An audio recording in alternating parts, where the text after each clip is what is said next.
How to Create a Glitch Monologues Season 38 Chapter 8. This is Season 38 of How to Create a Glitch in the Matrix Monologues Episode 8.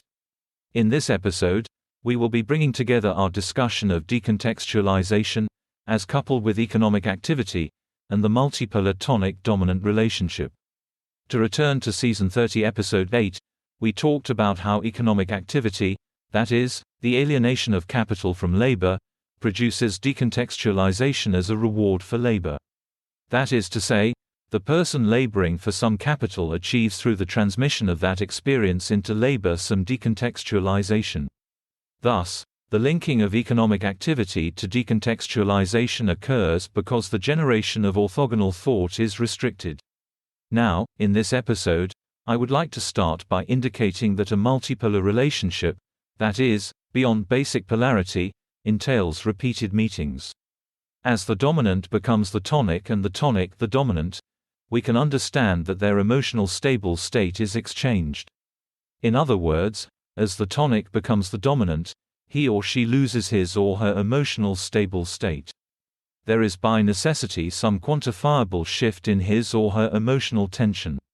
Just as the dominant becoming the tonic entails greater rigidity or adherence to their emotional stable state. In other words, the instability in the emotional stable state of each actor makes their emotional movement akin to a piston within an engine. As they switch from tonic to dominant, they begin to shift upwards in their emotional activity. As they switch from dominant to tonic, they begin to shift down in the lability. The point is that a multipolar relationship tells us something interesting about society as a whole and generates the possibility for innovation. If you imagine that a multipolar relationship is like an engine, each participant a piston, then the decontextualization which follows the transition from tonic to dominant could entail radiation of social tension in an agitating fashion into the system as a whole. In other words, since we know that the generation of orthogonal thought follows decontextualization for some dominant or subdominant to maintain their emotional range, while the tonic preserves it through the postural releases of the dominant and their deference, we can say that it should be possible to use a multipolar relationship to generate a predictable pattern of economic activity or decontextualization through orthogonal thought. The polarity of the relationship entails a certain frequency of meetings. The number of switches between tonic and dominant entails the revolutions of the economic piston. The pattern of decontextualization or economic activity follows from the re-establishment of their emotional stable state.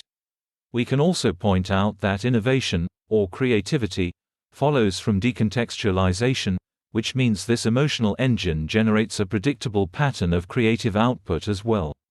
If there was a way to catalyze the reaction, speed up the switching of polarity, I can imagine that such a multipolar relationship could represent a kind of emotional, decontextualization engine of economic activity. By catalyzing the emotionality of each cycle, one could generate a higher level of multipolarity which might generate predictable patterns of creative output or labor-reliant decontextualization.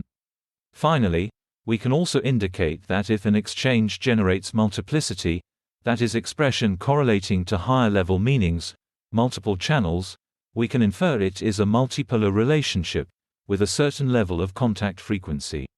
All of this means that it is ripe for use as an engine of decontextualization, the relationship I mean. That's the end of the podcast for today. If you enjoyed it, please like, comment and subscribe.